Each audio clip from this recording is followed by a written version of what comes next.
What up, YouTube? It's a beautiful rainy day up in northern New Hampshire. Just doing a quick overview, kind of a bike check here. On one of my favorite bikes that I currently own and ride. I would definitely consider this. It's classified by Cannondale as an enduro. It's a 2019 Cannondale trigger. I've kind of increased the suspension a little bit. But yeah, like I said, it kind of started when I got it bone stock.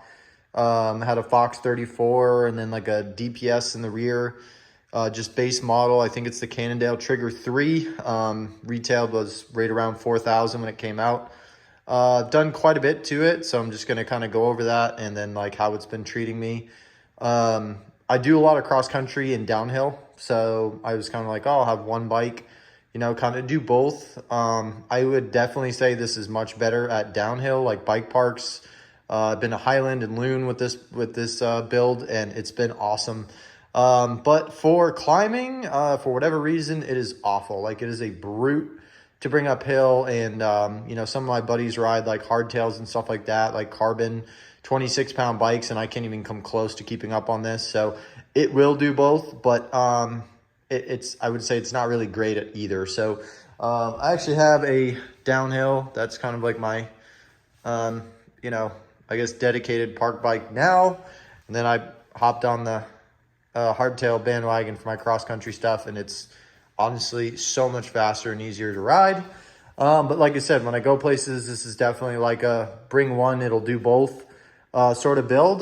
So kind of to start off, I just did a 2023 brand new factory Kashima Fox 36. This is the Grip 2. So pretty much has all the bells and whistles on it. This is a 27.5. If I were to do it again, I probably would have done the mullet setup and done the 29.5, the 29 up front. Did the little mud guard on there, mostly aesthetic. It still kicks stuff up all over. But full carbon frame. So this is all carbon. We got the exposed like forged carbon here, and then that back triangle is actually aluminum.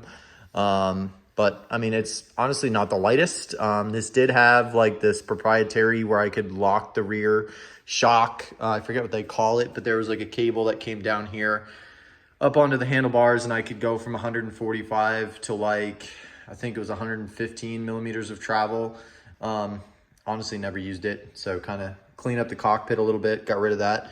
Also, replaced the rear shock with a 2023 Fox Float X factory Kashima as well. Definitely a huge improvement over the factory shock. I've got more adjustability. Overall, like I said, it's been a lot smoother. Ride wrap, so I have the stuff here. This is more so for my bike rack, just so that the straps and stuff don't affect the frame, but then it goes all the way up underneath here. Just like I said, more of a protecting thing. One of the biggest things, grips. I don't know exactly what the model is, but they're Deity. They're the thickest ones I could get. I've got pretty big hands, so having the thicker grips really, really helped. I run these on all my bikes. Like I said, don't know the exact brand, but I did have 203 millimeter front rotors, but I couldn't get it to work 110%. So currently running the 180s front and back. Honestly, stops just fine. I just put new brake pads in front and rear. Factory dropper post. I don't know who makes it. I don't know if it's Cannondale or what, but like, it's been a really awesome dropper post. It just, honestly, it works. So I've got a RockShox, I forget what it is, on my Santa Cruz over there, and it's awful. So factory dropper post, different seat, WTV bolt. Really good seat, much more comfortable. Race face Atlas cranks. Nothing wrong with it. Honestly, they came with those when I bought it. I don't know why they switched. I know they're 5 mils shorter, so maybe for climbing, he kept whapping his pedals, shortened up the cranks a little bit. Kona pedals, just red plastic, standard pedals.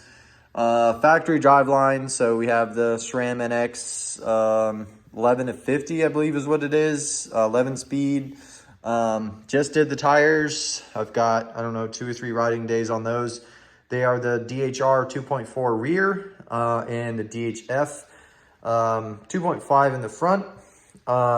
Just put on 2, only a couple rides, same time as the wheels, but I did do the full Industry 9 Enduro wheel set. So I've got the Hydra front. I just picked up the rear recently. It's got, I think, 1 or 2 less rides in the rear because Cannondale has this AI spacing proprietary setup. So I had to have the hub or the rear wheel set up for the frame, so that way it sits nice and center on my frame with Cannondale's proprietary spacing here. Huge, one of the biggest upgrades ever, best upgrades. Especially when climbing, having that instant engagement is so crucial. There have been so many times, like I'm going through it with that bike right there. I'm doing the DT Swiss 240 in the back. It's got a 370 and I have all the conversion stuff on order to get it over to the 240.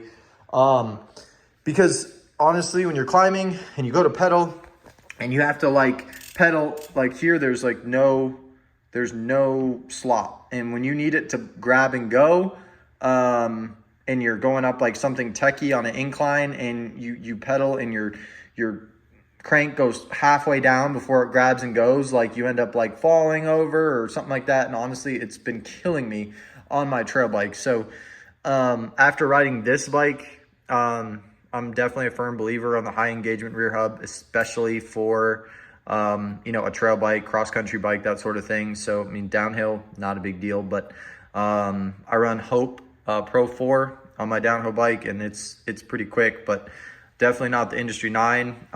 Also sounds really good. Obviously, when you're cruising and stuff like that, it's got that pretty noticeable Industry 9 hum to it. But yeah, other than that, like I said, it's drastically better than when I got it. Definitely my kind of bring it all, do all. Really love the geometry on the bike. I'm 6 foot and this is a medium, which truthfully I prefer. I just feel when the bike's a little bit smaller like that, I feel a little bit more like nimble, a little bit more agile, playful on the bike than a large. But like I said, awesome bike. I mean, not a whole lot bad to say about Cannondale. I'm running the factory bars and stem. Honestly, they're like 800 mil wide race face bar and stem. Really nice and comfortable, so I didn't really need to change much there. I do have a set of Deity bars I was thinking about putting on, but like I said, like I'm comfortable, I'm used to it. But other than that, like I said, if you guys are interested in the market for one of these types of bikes, like I said, I definitely think with the Fox 36 and that sort of thing, maybe limited my climbing abilities a little bit. But like I said, definitely you want one bike, you want to do bike park, you want to do trails. It's a pretty solid candidate. Actually, the trails I'm at in upstate New Hampshire right now have quite a bit of some techie downhill stuff, so I'm really glad I brought it with me.